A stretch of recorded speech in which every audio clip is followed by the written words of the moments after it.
Hello guys, good afternoon. Once again, dito muli tayo sa ating gawain. No? Panibagong araw, panibagong vlog na naman ang gagawin natin. Shoutout nga pala guys sa ating mga ka-wanderers, ating mga solid ka-wanderers. Walang mga kabutas-butas. And then, by the way guys, no, isa sa mga kaibigan natin dito, aking mga mentor din, touring, no? Si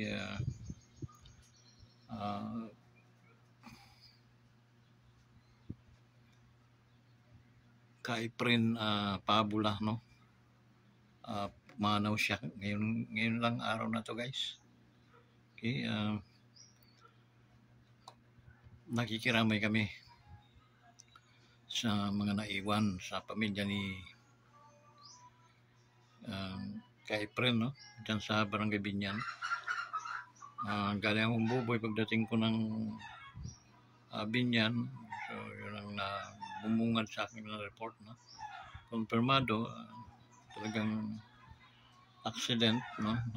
Sa nahulog ata motor ni Kaiprin doon sa bangin siguro, no? Maliligo sana sila sa dito lang sa Balanak. Na accident. So confirm, no? So ang ka-Wanderers, buong pwersa ng Wanderers Motovlog TV, nakikiramay sa inyo sa mga naiwan ni Kaiprin Pabula. Rest in peace.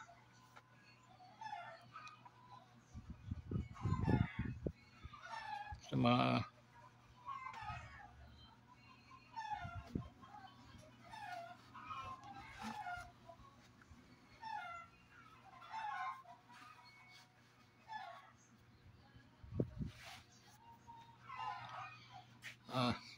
anyway, ganyan talaga ang life.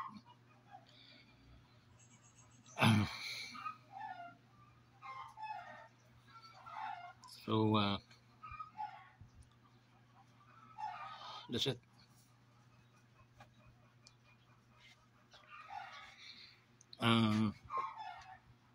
Yung guys, no? Siya pa naman ang presidente ng samahan nila meron dito sa sa pagsanghan. Anyway, ganyan lang talaga ang buhay. So una-una lang yun.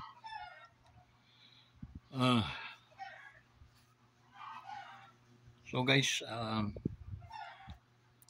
sobrang init dito sa umuwi ako dito sa amin sa Santa Cruz. And then gawa tayo ng vlog kasi nga yun mga pangyayari. Sana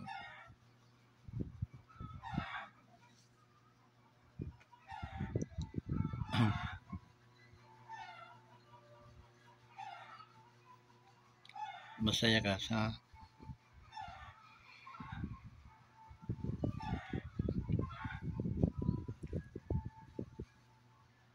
paruroonan. Saka doon niya walang pain na mararamdaman.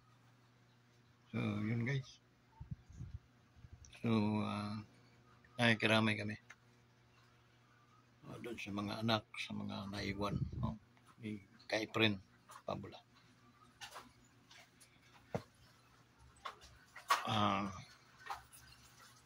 RIP Kaiprin.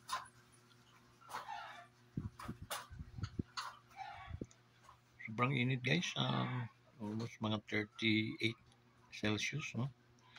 Init. So yan. Shoutout din sa ating mga ka-Wanderers, no? Mga solid ka-Wanderers, sa ating mga OFWs scattered around the world. shout out sa inyong lahat. Sa mga kaibigan natin, no? Dito sa entire dito sa ating bansa, no? Dahil Samar, hi mga taga Samar. Okay? So, quick ano lang to, no? Because may ano ko doon sa mga kaibigan ni Kaipren na yun po ang nangyari sa kanya ngayon. Okay? So, mag-ambag na lang tayo ng mga panalangin. Okay? Although mga panalangin natin ay hindi na mag-ano kundi na naway marami siyang iniligtas ng mga buhay. Ika nga. So, instead na hindi pa oras, ay naging oras na. So guys, medyo masama din ang aking loob. Pero wala tayong magagawa doon. No? Yun ang ano, ng Panginoon. At doon naman, no pain, wala nang kalungkutan, ika nga, na magaganap, mararamdaman ninyo natin o mo sa iyong paroroonan. Okay. Yun guys, yung araw ngayon, Sabado, no, ito ay piknikan din hanggang bukas na piknikan din yun. Mamaya, nagbukas kami sa stores dun sa ano, no, mall, natamad pa ako kaya mamaya babalikan ko na lang to para i-close, no? So binubuksan ko sa maga, i-close ko sa gabi. Okay. Siguro mga 6:30 balik na ako dun. Yun guys, ayun, ganun lang. RIP kaibigan.